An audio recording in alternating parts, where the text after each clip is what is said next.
Hey, I don't know if you heard, but last D23 Expo, which is the big Disney Expo that they have in Anaheim every year, they announced for the 70th anniversary of Disneyland that they were going to be introducing a new show in the Abraham Lincoln Theater that was going to include an audio animatronic of Walt Disney. Did you hear about this? No, I haven't. I haven't heard anything about Disney in a long So the time. reason it's relevant this week is because Disney announced like we're going to push it back a couple months. It was supposed to come out in May. Now they're going to push it to the actual 70th anniversary, which is July 17th of this year. And I started to wonder why. Disney for like the last 20 years has been doing this thing called the Living Character Initiative. And what it is it's like fully autonomous animatronics, meaning there's nobody controlling the animatronic, there's no computers controlling the animatronic. It's AI in animatronic robot form that interact. A few years ago, they had a thing called Destiny, totally like autonomous animatronics, right? So I was wondering if with this new Walt animatronic, if this new Walt animatronic is not going to be fully AI. And I wonder if they're pushing it back because maybe the Walt in this animatronic that they're going to put in the show isn't too happy with modern Disney, dude.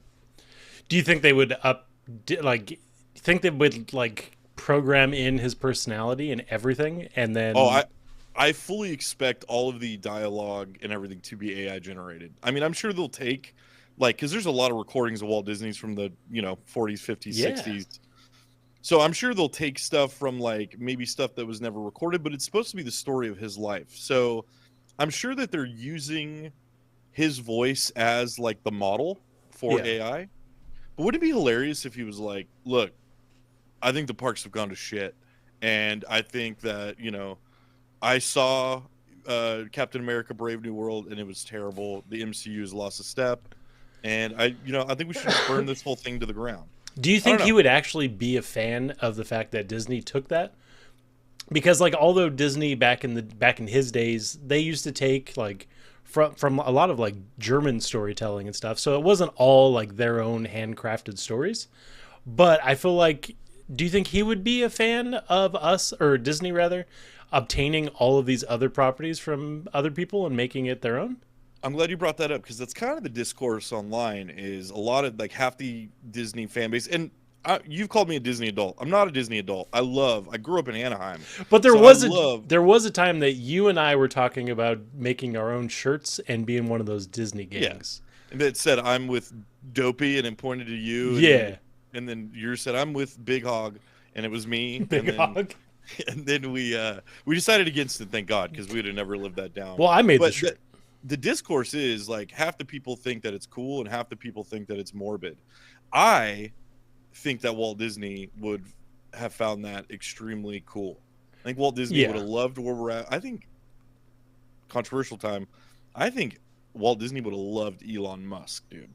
really. And because Elon Musk is kind of embodying what Walt Disney wanted. If you watch Yeah, stuff before he died, like Epcot, what Epcot was supposed to be wasn't a theme park. It was supposed to be a literal community, and that utilized all the modern, transportation, people movers, monorails, all that shit that ended up in the park was actually like prototype stuff for stuff that he wanted to build in this prototype community of tomorrow. It's experimental prototype community of tomorrow is what Epcot stood for.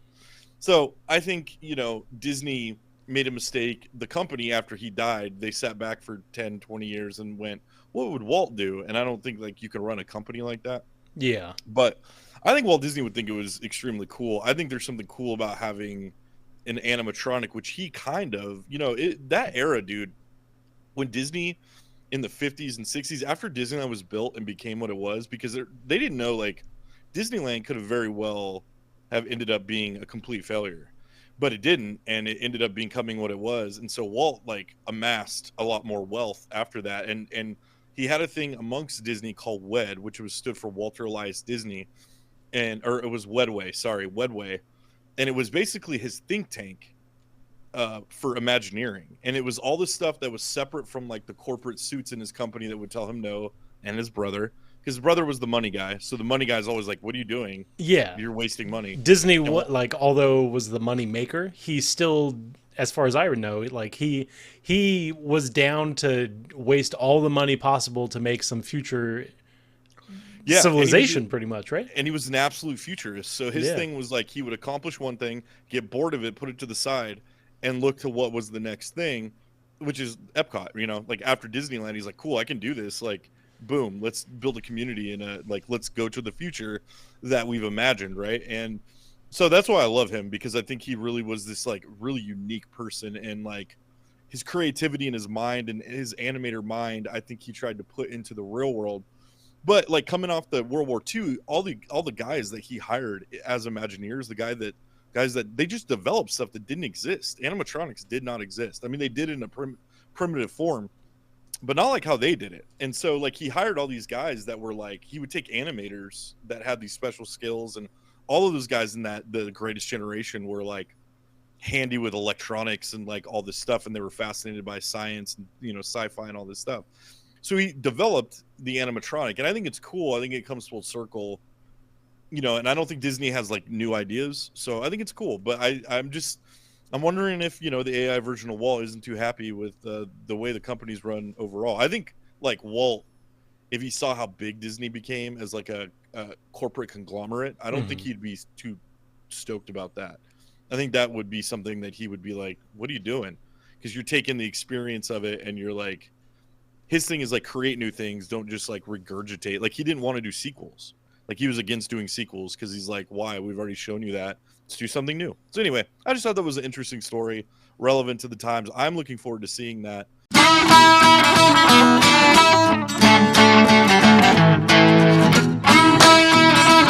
They had to buck back a bit, dude. Can we rebrand to Buck back a bit? Bang my name, dude. Bang my name, Buck back a bit.